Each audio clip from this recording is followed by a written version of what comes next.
Trent Cotney and John Kenney are dedicated to helping the construction industry with legal business and safety challenges. Welcome to this week's episode of Law and Mortar.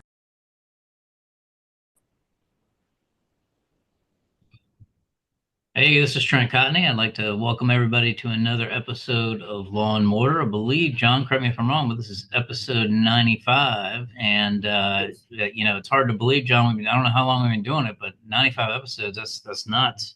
It's creeping up on the magic 100. I can't wait to what we come up to for our viewers on that one. Yeah, yeah. So as always, we've got John Kenney, the mortar part of the Law and Mortar with us. And John, we've had a lot happen over the last few months. You and I have both been on the road pretty much nonstop. I don't know how many states I've been to in the last couple of months, but it's probably pushing a dozen. So, and I'm sure you're about the same. But obviously, big news. First part of November. Trump getting into office, sworn in. He's going to be sworn in on January 20th. And, the topic of conversation, at least what makes my phones ring now is what should contractors expect? What are the pros and cons? What are they looking at? What are all the different nuances? Should they prepare for? And, I think there's some good and there's some bad. And I think this would be the case regardless of who's in office. I think from a construction standpoint, some of the deregulation is probably a good thing. We were hit pretty heavy from the Biden administration the last year, in particular, with regulation after regulation after regulation. The Just recently, this isn't really a Trump thing, but the Corporate Transparency Act, which required that put your beneficial ownership interest and you submit that electronically to Department of Treasury, the FinCEN department. A court in Texas said, you know what, that's unconstitutional, putting a hold on that preliminary injunction. I anticipate that whether it's the court or it's Trump, that's going to be rolled back. So I think we're going to see a lot of this regulation kind of rolled back. On the con side of things, my biggest concern is immigration. And, we have become dependent both in residential and commercial construction on labor. And a lot of that labor is foreign labor. And it's, I don't think anybody out there wants to hire illegal labor. But there's a process to onboard via I-9s and documentation is presented and all that kind of stuff. But if the people that are currently, doing construction and agriculture and hospitality, if they can't feel like they can go back and forth freely over the border, or some of their friends end up being deported or whatever it might be, I think we're going to see a big hit on our labor force. So I think that's a potential con, and it's just kind of interesting. I don't think we know everything that's going to happen. But John, what kind of questions are you getting from the business side, and what are your thoughts? Yeah, I think the biggest unknown is definitely the mass deportations or even no immigration coming in whatsoever for the next 4 years, which you'd want legal. But I think one of the concepts that we're not grasping is that in the construction industry alone, it's up to almost 40% of the entire workforce is undocumented. Now, Mhm. I do want to asterisk that is not 40% of people that have come across in the last 4 to 8 years or even 10 years. You have a good portion of our workforce that's in their 50s even right now are undocumented that came across within the last 20, 30 years. So Right. it's there. So again, I think again, I'm not getting into the politics of documentation and non-documentation, but we all know the immigration system needs to be fixed. So I hope that is at the top of the agenda as well with everything else. I think the biggest thing that everybody's so concerned with is not so much if it's going to be the threat of the job site raids again is scaring a lot of people. Because what happened the last time that was done, if you remember a few years back, is that people that even were documented and legal started to say, hey, this isn't worth it because I don't want to get wrapped up in all of this. And it could be a major problem. One of the other things I get questions on, and I'm going to kick this one back to you, is if they think there's going to be a national e-verify the same way Florida has put it in. My personal opinion is probably yes, but I'm going to kick that to you from because I know you really stay up on that stuff. Yeah, I think top down there will be a big push for that, but I think that you're going to have a heavy lobby from hospitality, agriculture, farming, and construction that may push against it, or may create carve outs or something else. And, kind of what we've seen here in Florida, that e-verify law for 25 or more employees went into effect.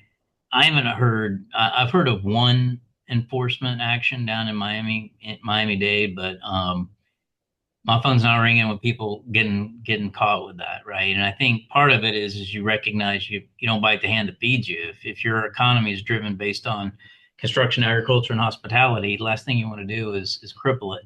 So while I think there will be a lot of rhetoric in that regard, I tend to think that Trump will focus first on reinforcing the border, second on easy deportations that have big bang for the buck, like the town in Ohio, for example. Right. You can anticipate the buses are going to roll up, on January 21st. So I think that kind of stuff will happen. I do think there'll be increased ICE audits, ICE raids, and I-9 audits that will happen.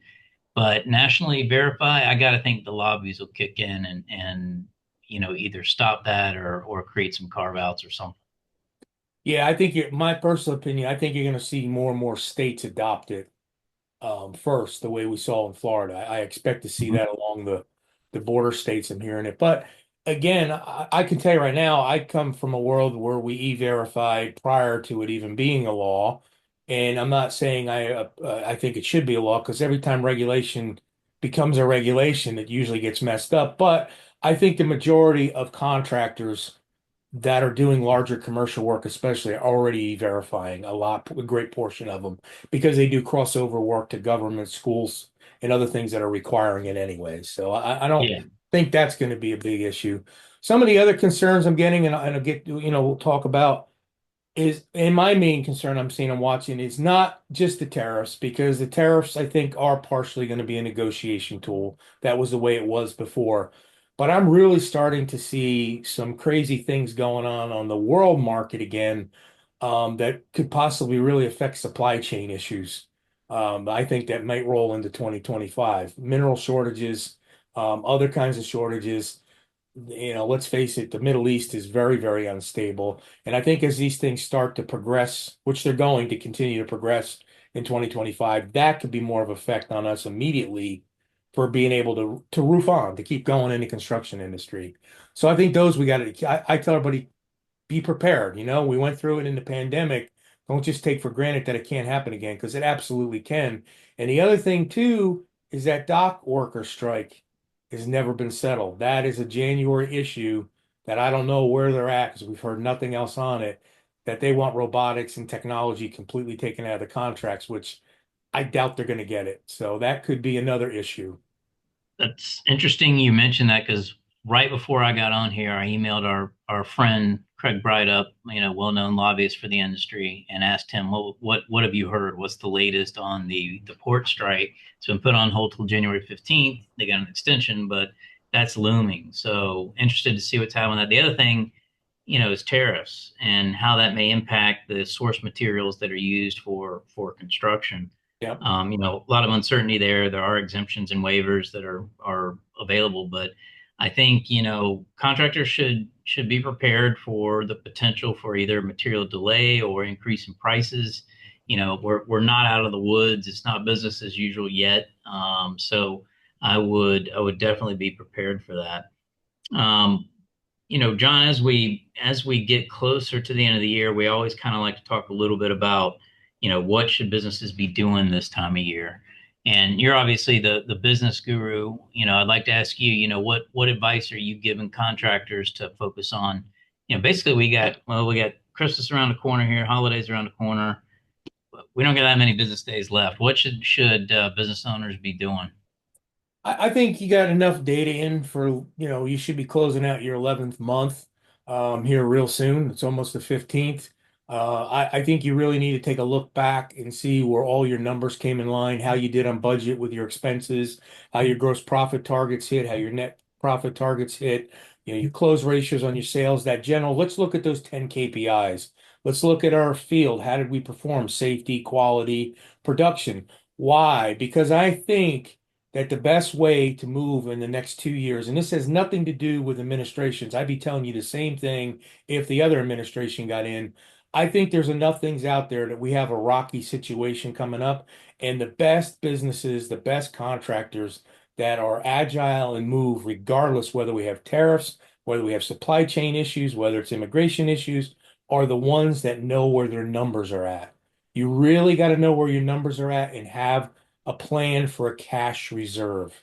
You want to have a cash reserve so that you can carry yourself. Because I saw this morning, as little as it may be, our inflation's still ticking up a little bit, and that may cause an issue coming next year with whether we're going to get more interest rate drops or not. Nobody knows. So the point is just take what you can control, and what you can control is your own business and knowing your numbers. That's my advice. Sage advice. I got nothing else to offer on that, man. You're the master. So, actually, I had handpicked a question from our pile of questions here, and this dovetails perfectly into what you were talking about. This is from Sarah. Sarah's question is, as we approach the end of the year, what should I be doing tax wise? Is there anything, as far as purchases or other stuff that I should be doing now that I might not be aware of? I guess caveat CYA, we're not tax professionals, consult your CPA, da da da da. But John, any advice there, at least from a business perspective, based on your past experience? Well, yeah, I mean, some of the things that works is you've got two things to look at. There's a net, and then there's the net after you got to pay your taxes. But in between that, you can do things just like she's asking. One, this is a great time to incentivize or bonus out good performing employees because that will drop your tax burden. And that, like I said, we're not tax professionals, but we know it happens. And I don't know, you got to talk to your accountant on this, what the regulations are when you buy equipment. But if you are cash rich, it may be a good time to make an investment back in to your company rather than pay it on taxes. But as always, I'm with you. You've got to really talk to those tax pros because it changes constantly what your best plan is moving in to 2025. Yeah, some things that I know that you're probably safe doing is if you need to, pre-purchase certain things, maybe pay for expenses or equipment this year or computer equipment or whatever, software, whatever it is. All those are potential expenses that, you can take off the top. But, as you kind of work through preparing what you're going to do, ask your CPA about stuff like that. I know there's still a Section 179 benefit that you get if you buy a vehicle that's over 6,000 pounds in curb weight. There's some potential ways that you can get some tax benefits from that. There's a lot of different things you can look at, but key thing is for our listeners is you got a few you got a few more days before whatever you do this year is set in stone. So Yeah. be thinking about it because it can make a big difference. So John, with that, I want to thank you again. It's always a pleasure and an honor to be here with you on Law and More. I want to thank our loyal listeners, as we rapidly approach our 100th episode. If you need to reach me, you can reach me at trent.cotney@arlaw.com or at Trent Cotney on social. John, how can they get you?